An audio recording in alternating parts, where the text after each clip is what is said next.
नमस्कार दोस्तों। मेरा नाम ज्ञानेश है और मैं नवजीवन ग्रुप नासिक से बिलोंग करता हूँ। आज नरेश भाई। हाय। Hi everybody. अभी जो भाई ने शेयरिंग किया शायद मेरे अनुभव उनसे कुछ काम में आ जाए तो I will be very thankful to God. Snehanchal group का भी मैं बहुत बहुत आभारी हूँ जिन्होंने मेरे को इस सेवा का मौका दिया। दोस्तों, सोबर होने के टाइम में जो भी डिफिकल्टीज थी और जो एक लेगेसी है, यहाँ आते तो ऑब्वियसली सब डैमेज होके आते हैं। नुकसान छोटा बड़ा ऐसा कुछ होता नहीं है, नुकसान नुकसान होता है। तो वो शेयरिंग करने के पहले मैं थोड़ा सा मेरा बैकग्राउंड बताना चाहता हूँ। मैं नासिक महाराष्ट्र से बिलोंग करता हूँ। बचपन बहुत छोटे गांव में गुजरा। पिताजी अल्कोहलिक थे, तो मैंने घर में सब देखा हुआ था।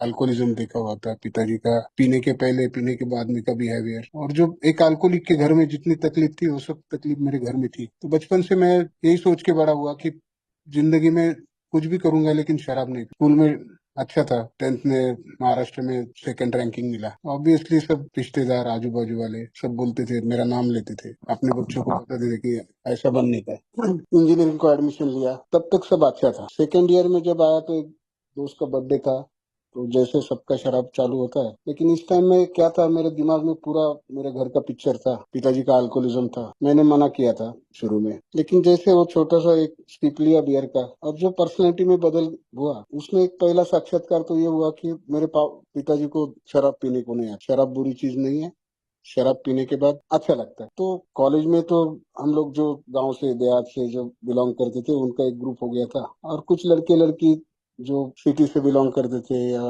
दिल्ली नॉर्थ इंडिया से थे, वो एक दूसरे के साथ इतने सहजता से बात करते थे एक दूसरे के साथ। लेकिन समहाउ ऑड मैन आउट ऐसी मेरी सिचुएशन थी। मैं इंग्लिश बोल नहीं पाता था और कहीं कोना पकड़ के बैठने का, किसी से बात नहीं करने का, ऐसा चल रहा था। और कॉलेज का ट्रिप गोवा गया। गोवा गया तो मैंने बीच पे गए, सब लोग डांस कर रहे थे, बियर पी रहे थे।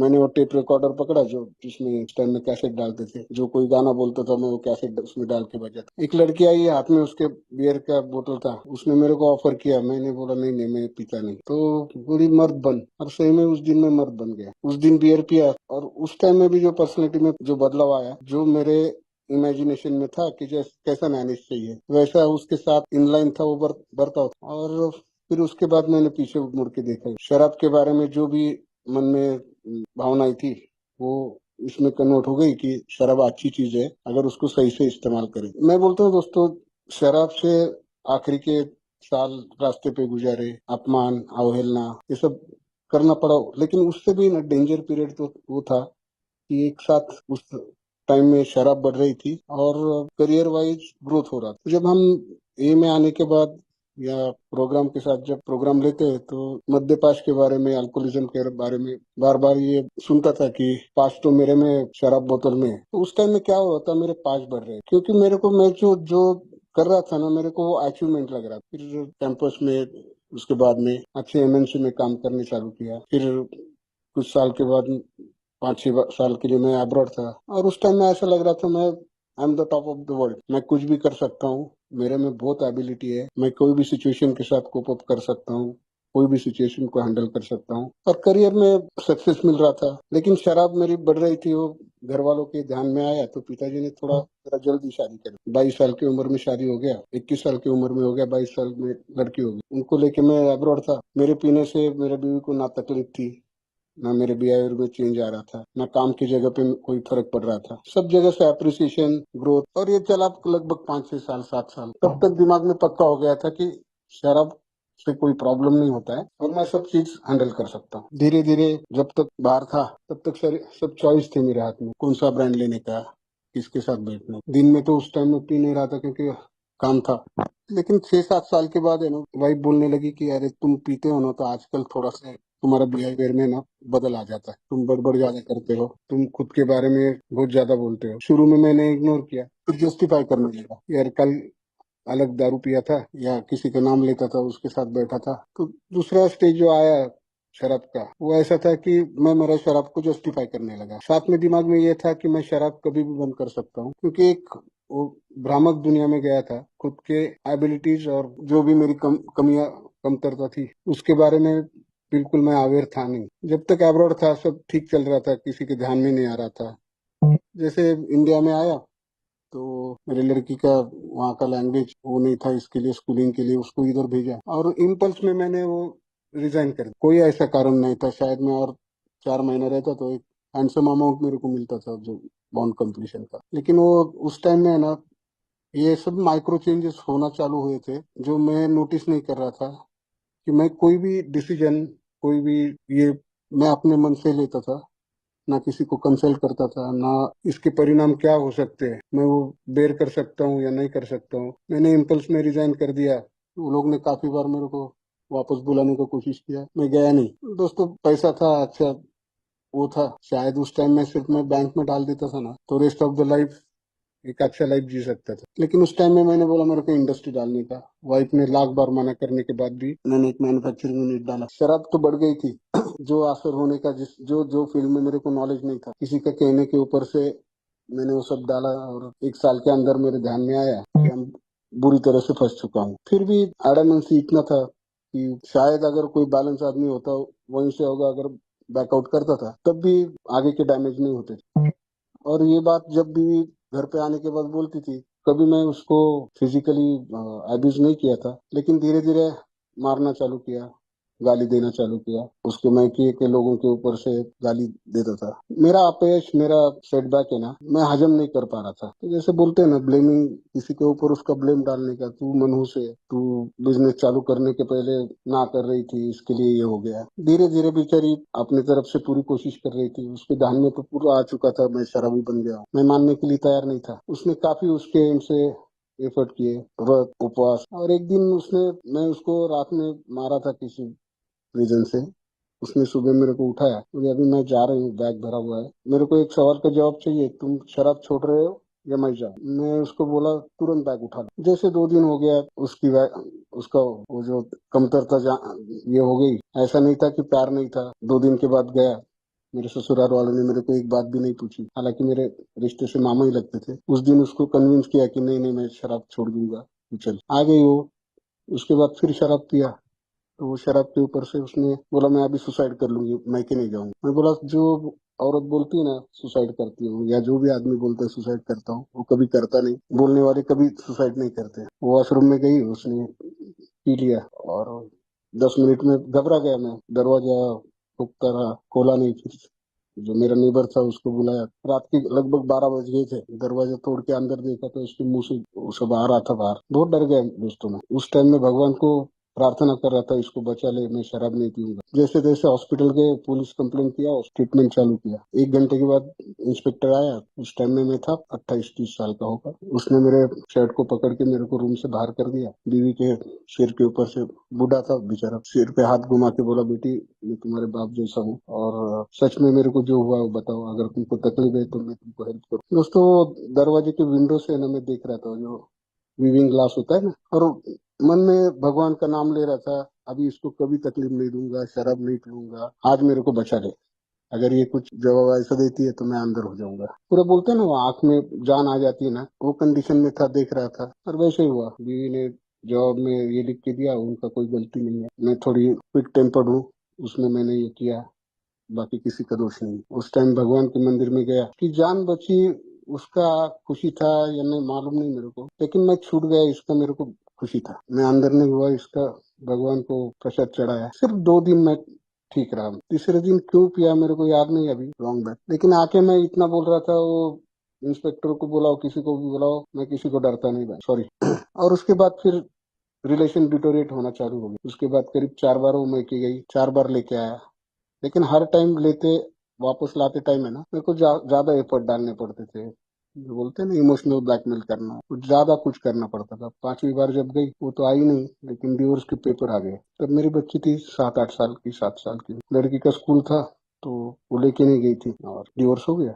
मेरे पास कोई ऑप्शन भी नहीं था, ना मेरे को कोई सपोर्ट करने वाला बचा नहीं था। क्योंकि ये ब्लेमिंग दूसरों हर चीज को करने से ना, मैं धीरे धीरे मेरे जो सपोर्ट के सोर्स है ना, वो धीरे धीरे काटते गया। पिताजी माँ दोनों थे, उन्होंने कोशिश किया। भाई तो समझ चुका था कि ये पूरा शराबी हो गया है, मारपीट करता है, इसका जिम्मेदारी कौन लेगा, तो वो न्यूट्रल ही रहा। डिवोर्स हो गया, फिर ब्लेम माँ बाप के ऊपर करना चालू कर दिया।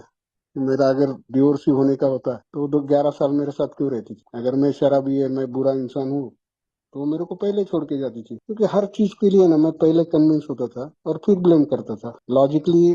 दूसरों को भी मैं जा जाके बताता कि 11 साल ये सब मेरे माँ बाप है ना, उसके साथ दुर्व्यवहार करते हैं। भाई के जॉइंट फैमिली था, भाई को और उसके वाइफ को ज्यादा वेटेज मिलता है, इसको इल ट्रीटमेंट देते। समझ में ही नहीं आ रहा था क्या चल। और डिवोर्स हुआ तो फिर मेरे को एक लाइसेंस मिल गया कि मेरे जैसा दुखी आदमी एक दुनिया में कोई नहीं।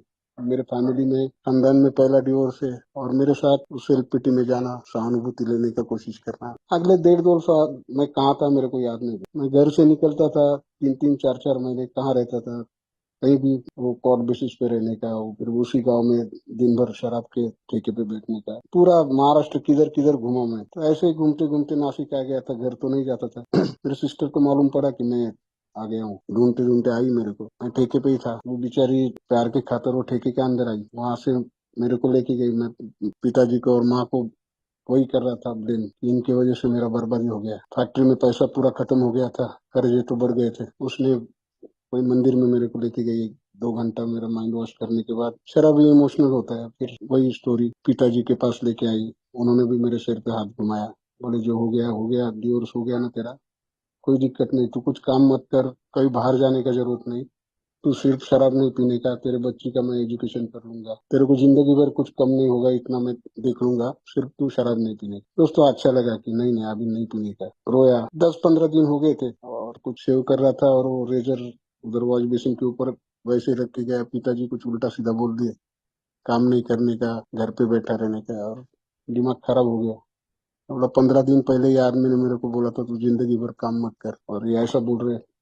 जाके फिर शराबी तो था ही, मैं पूरा बन चुका था। सिर्फ वो स्टॉप गैप था। सबकॉन्शियसली मैं रीजन ढूंढ रहा था और उनका बात मेरे लिए ट्रिगर हो गया। जाके शराब पिया, फिर वही हालत। फिर मैंने डिसाइड किया कि ये लोग के साथ रहने से ना मेरा जिंदगी बर्बाद। मैंने कहीं और जगह घर लिया, मेरे लड़की को लेके माँ पर रहने लगा। माँ को, भाई को, भाई के वाइफ को घर पे आना मना कर दिया। बेचारी लड़की 10 साल, 9-10 साल की, उसका ही उसी रहती थी। उसका तो दादा दादी चाची के साथ अटैचमेंट बहुत था, भाई के बच्चे भी थे, उनसे भी मैं उसको मिलना मना करा। मेरे बाहर जाते ही वो लोग आके उसको देखते थे, लेकिन मेरे को वो बिल्कुल पसंद नहीं आ रहा था। पैसा इधर उधर से कहीं से करता था मैं, लेकिन कई बार ऐसा होता था 3-3 महीना बच्चे के स्कूल का फी नहीं भरने का। वो बच्ची ना, उसने बचपन कभी जिया ही नहीं। हमेशा खेलते समय भी उसका एक आंख है ना, मैं आया आया तो किस कंडीशन में आया इसके ऊपर है। कई बार ऐसा होता था कि मैं 10 मिनट में आता हूँ बोल के जाता था, रात में 11 बजे 12 बजे आता था। उस टाइम में भी वो लड़की, उसको इतना समझता था 10 साल की लड़की को कि खाना खिलाए तो नशा थोड़ा कम हो जाता, तो खाना परोस के लाती थी। लेकिन उसको भी तू भी तेरे माँ जैसी है उल्टा सीधा बोलता था। मतलब वो उसका 10 साल की उम्र में वो 20 साल की लड़की बन गई। आज भगवान की कृपा से ये मैं आया, सोबर हो गया, कोशिश कर रहा हूँ जितने अमेंड कर सकता हूँ करने की। लेकिन वो बचपन नहीं दे सकता है, कुछ डैमेजेस है ना, ये बियॉन्ड रिपेयर होते हैं। दोस्तों मेरा नुकसान क्या हुआ है ये शराब से, तो मैं नहीं मानता कि फाइनेंशियल डैमेज बहुत बड़ा डैमेज होता है। वो एट एनी पॉइंट ऑफ वो रिकवर हो सकता है, लेकिन जो फैमिली डैमेजेस होता है ना, और जो पर्टिकुलरली वापस हम उसको रिपेयर नहीं कर सकते। अभी वो जिसने मेरे साथ 11 साल बिताए, ऐसा नहीं था कि हमारा दोनों में प्यार नहीं था या अंडरस्टैंडिंग नहीं था। उसने अपने फ्यूचर लाइफ के लिए कुछ सपने सजाए होंगे, सबका मैंने सत्यानाश कर दिया, चकनाचूर कर दिया, तो उसकी कहीं ना कहीं बददुआ लगेगी। फिर पता नहीं मेरे मामा आए, वो यहाँ हमारे शेषराव महाराज है उधर उधर में, शायद आप लोग जानते हैं, उनके पास लेके गए। फर्शी वाले बाबा है, उनके पास लेके गए। असर थोड़ा थोड़ा होता था, कभी 2 दिन कभी 8 दिन। फिर किसी कारण से शराब चालू होती। मेरा भाई डॉक्टर है, उसने उसकी तरफ से पूरे एफर्ट लिए, यहाँ तक कि लीलावती में भी वो एक साइकेट्रिस्ट थे, उनके साथ 10-12 सीटिंग कराया। वो मेरे साथ आता था, 2 घंटा वो सीटिंग होता था, सेशन होता था। लेकिन ये ओवरऑल सब चीज का है ना, बहुत ज्यादा असर नहीं हो रहा था। कोई ना कोई रीजन से मैं फिर वापस शराब चालू करता था। फिर माँ पिताजी ने एक दिन नारायण नागबली के लिए मेरे को लेके गए, और उस टाइम मैंने शराब रोकी तो लगभग 6 महीना तक रोकी। बीच में पिताजी ने एक रिश्ता लाया मेरे लिए, शादी करा दिया 6 महीने में, और मेरे को भी लगने लगा कि अभी अपन सुधर गए। कुछ एक बिजनेस डाला था, वो ठीक ठाक चल रहा था। वो भगवान की कृपा से जो वाइफ मिली थी, वो मेरी लड़की को इतना प्यार दे रही थी कि वो दोनों में अच्छा ट्यूनिंग बन गया था। वाइफ के साथ उसके पहले उसका भी सेकंड मैरिज था, लड़का आया था। उसके साथ भी मैं घुल मिल गया था और अच्छा चलने लगा था। किसी दिन मेरे मौसी ने ऐसे ही बोला कि अभी ये सब प्रॉपर्टी अभी दूसरे के खून को जाएगी, क्योंकि भाई को भी दो लड़की, मेरी भी लड़की। मेरे जैसा शराबी है ना, मतलब मैन्युफैक्चरिंग डिफेक्ट है, इसेंट्रिक है, वॉट एवर, मेरे को मालूम नहीं, या मेरे को या निगेटिविटी की तरफ इंक्लिनेशन ज्यादा है, वो दिमाग में लेके बैठा अभी ये सब प्रॉपर्टी उसको जाएगा। फिर मेरे बिहेवियर में, बर्ताव बर्ताव में फर्क पड़ने लगा। वो बच्चे के बारे में मेरे को खुन्नस आने लगी। बेचारा 1.5 पौने 2 साल का था वो। एक दिन रात में 2 बजे आया, मैं ठीक से खड़ा रहने को नहीं आ रहा था, मैं दूसरे माले पे रहता हूँ।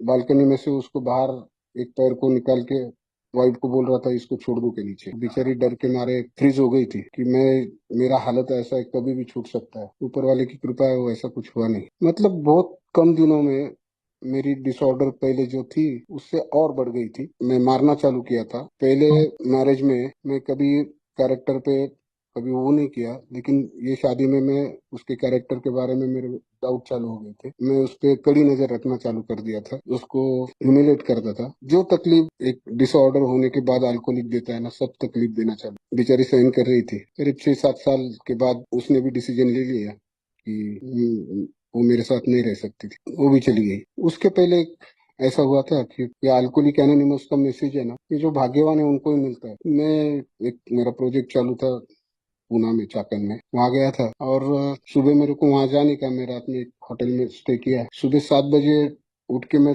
काम के लिए निकल रहा था, तब उसका एग्जिट था, वो बार में से था। नीचे बार था, ऊपर वो होटल था, रूम्स थे। तो एग्जिट निकलते निकलते मेरे को ये लगा कि अरे अपन एक काम करते हैं कि वो कंपनी में जाने के पहले, वो वैसे भी 12 बजे के बाद सब लोग फ्री हो जाते हैं, मीटिंग 12 बजे के बाद ही होगी। अभी 8 बज गया है, इतना जल्दी जाके क्या फायदा, एक क्वार्टर पीते हैं और तब तक 12 बजे तक ओके भी हो जाएगा, स्मेल भी नहीं आया। इसलिए वो एक क्वार्टर होड़ का मैंने ऑर्डर किया, और एक बार तो मुंह को लग गया तो फिर वो पूरा दिन गया। दूसरा दिन वही हालत, तीसरा दिन वही हालत, चौथे दिन मैं एकदम, मतलब आप समझ सकते हो कि 3 दिन से 1 किलोमीटर डिस्टेंस मेरे को पार नहीं हो, जा नहीं पा रहा था। वहां परेशान हो गया था। मैंने न्यूज़पेपर मंगाया, बार में बैठ वेटर ने लाके दिया न्यूज़पेपर। अंदर के पेज में मराठी में लिखा था, दारू तुमची समस्या है का।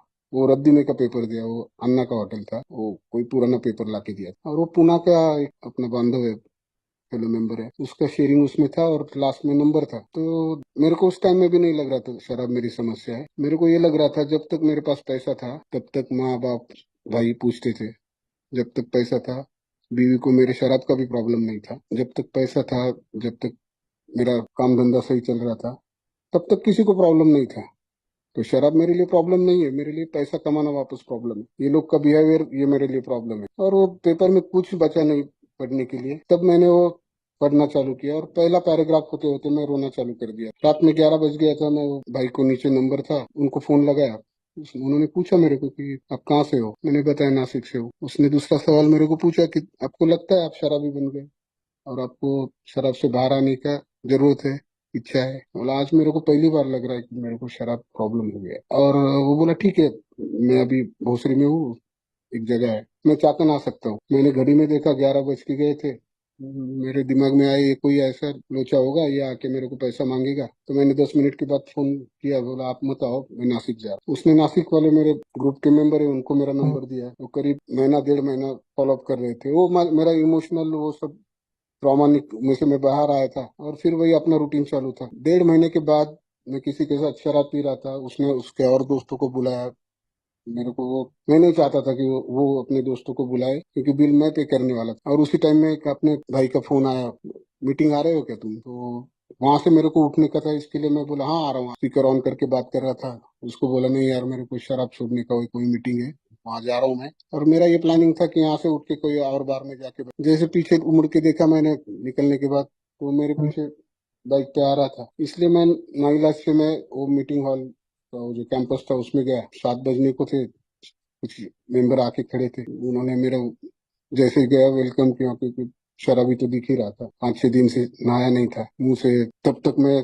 देसी पे आ गया था, गंदा बास आ रहा था। तो एक एक करके मेरे को हक करने लगे। मैं अपना मेरा कि उनको मेरा बास नहीं जाना चाहिए, मेरे कपड़े गंदे, मैं दूर दूर रह रहा था। लेकिन हमारे नितिन ने मेरे कंधे पे हाथ रख के बोला अरे टेंशन क्यों लेता है, मैं भी तेरे जैसा ही था। अच्छा लगा था मित्र। उस पेट में शराब थी, बैठो बोले तो मैं जाके बैठ गया। समझ में तो कुछ आ नहीं रहा था, क्योंकि मेरे दिमाग पे है ना ऐसा इतना करोड़ेड था वो कि सामने वाला क्या बात कर रहा है और मैं क्या समझ के ले रहा हूँ, वो सब उसमें मिसकम्युनिकेशन हो गया था। मेरी दुनिया सिर्फ वो शराब के ठेके तक ही थी। लेकिन इतना था कि वो जो बोल रहे थे ना, वो शराब के बारे में बोल रहे थे। वो शराब से उनको जो तकलीफ हुआ उसके बारे में बोल रहे थे। किसी का बीवी छोड़ के गया था, किसी का नौकरी गया, वो मैं रिलेट कर रहा था। जैसे मीटिंग हुआ, बाहर निकला तो हमारे बीजू भाऊ है, वो मेरे को बोले खाना खाया क्या। दोस्तों, आंख में पानी आ गया, मेरे को रोना रोने जैसा हो गया। बहुत दिन हो गए थे किसी ने मेरे को खाना खाया क्या पूछा नहीं। अच्छा लगा दोस्त, मैं पहले दिन सोबर नहीं हुआ, 9 महीने लग गए मेरे को।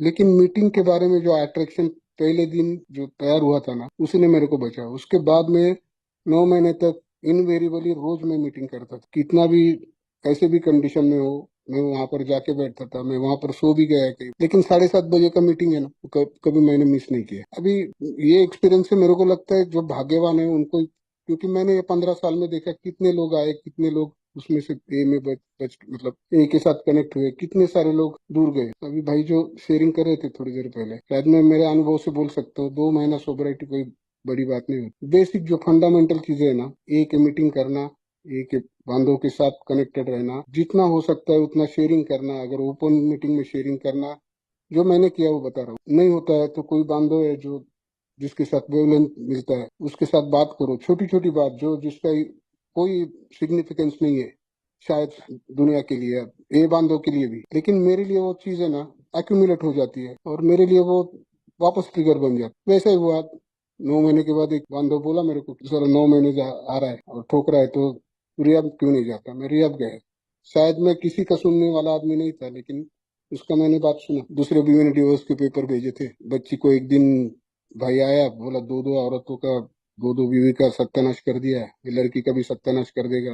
वो एग्रेसिवली आया था तो मैं कुछ बोला नहीं उसको, मेरी बेटी को लेके निकल गया। अकेला था घर में, घर इतना गंदा करके रखा था। कई बार खाना तो सवाल ही नहीं उठता था। कभी ऐसा दिमाग में आया आज खाना खाऊंगा तो पार्सल लेके आता था, खाता तो नहीं था वो।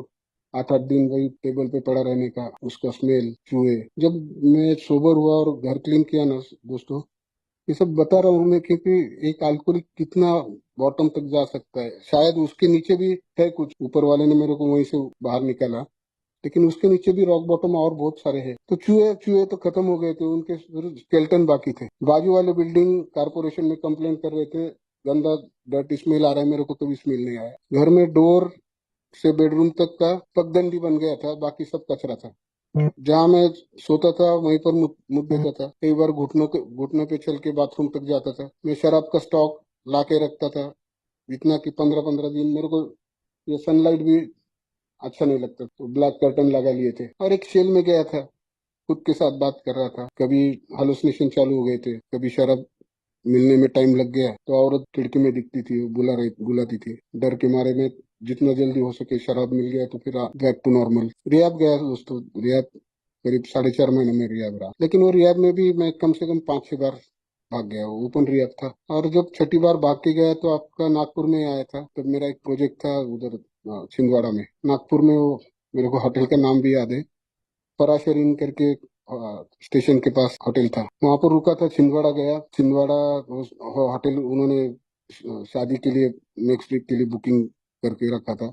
मैं 5वें दिन आया, वो बोला आप खाली करो सर, क्योंकि 2 दिन के बाद हमने शादी के लिए दिया है। मैं बोला नहीं, आज के दिन में। और शराब पीते पीते सिगरेट वो बेड पे गिर गया। मैं आउट हो गया था, वो बेड ने आग पकड़ ली, धुआं बाहर निकल रहा था। वो दरवाजा तोड़ के आए, मेरे को इतना मारा वहां पर। जो वेटर को, जो रूम सर्विस वाले को मैं टिप दे रहा था, वो भी मारने में आ गए थे। जैसे तैसे वहां से निकला, स्टेशन आया, वहां से लैंडलाइन पे फोन किया और लड़की को बोला, 11 साल की लड़की थी, कि तुम आओ, दादी से ना झूठ बोल के पैसा ले लो, मेरे को बहुत जरूरत है, यहाँ स्टेशन पे आओ। बोली पापा मेरे को स्टेशन मालूम नहीं, क्योंकि नासिक से 11 किलोमीटर। मैं बोला मैंने तुमको स्कूटी सिखाया है, वो लेके आ जाओ। इतना इरिस्पॉन्सिबल बाप बन गया था ना मैं, कि वो बच्ची को, कोई 11 साल के बच्ची को बोलता है क्या। लेकिन बेचारी थोड़ी देर में आई, उसके हाथ से पैसा छीन लिया, उसको बोला जा घर पे। और मैं ठेके पे जाके बैठा था। 2 घंटे के बाद आया, वो बेचारी रोते हुए वहीं पर बैठी थी। मेरे को पीछे बिठा के 2 बार गिरने के बाद वो रियाब तक लेके आई। मेरे को ठीक से याद नहीं, लेकिन वो इतना मेरे को 2 वर्ड मेरे कान में घूम रहे थे कि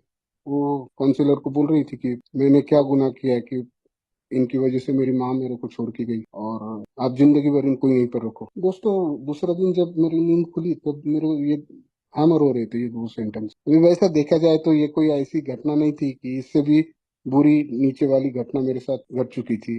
डिवोर्स हो या पुलिस स्टेशन हो, 4-5 बार मेरे भाई ने मेरे को लॉकअप में डाला था, बीवी ने 3-4, सेकेंड वाइफ ने 3-4 बार लॉकअप में डाला। तो ऐसी घटना नहीं थी, लेकिन एक फर्क था। उसके पहले मैंने एक ही मीटिंग की, उससे क्या हुआ था कि शायद मेरे को ना मेरा रॉक बॉटम ऊपर आया, वो मेरे को इतना स्ट्राइक हो गया। और उस दिन डिसाइड किया कि ज्यादा से ज्यादा क्या हो सकता है, जान जाए। मैंने मेरे काउंसलर को खुद होके गया, उसको बोला सर मेरे को आप कुछ भी करो, मैं कुछ भी बोले मेरे को आप लॉक एंड की में रखो, मैं कुछ भी बोलेगा तो मेरे को बाहर अलाउ मत करो। उसने वैसे किया, लेकिन थोड़ी देर में फिर तकलीफ चालू हुआ। मैं जाके बोलता था सर मैं मर जाऊंगा, आप मेरे को कोई दवा दे दो। और वो बोलता था जा उधर जाके बैठ। और एक आधे कुत्ते को जैसे हकलते हो जाके दूर खड़ा रहता है, वैसे मैं आधा मिनट खड़ा रहने का फिर वापस जाने का, सर मैं मर जाऊं। हेलोसिनेशन हो रहे थे, ये पलक है ना वो भी झपक नहीं रही, ऐसा लग रहा था कि आंख आंख में से खून बाहर आएगा। दोस्तों एक रात, दूसरा पूरा दिन, दूसरी आधी रात, इतना तकलीफ निकला।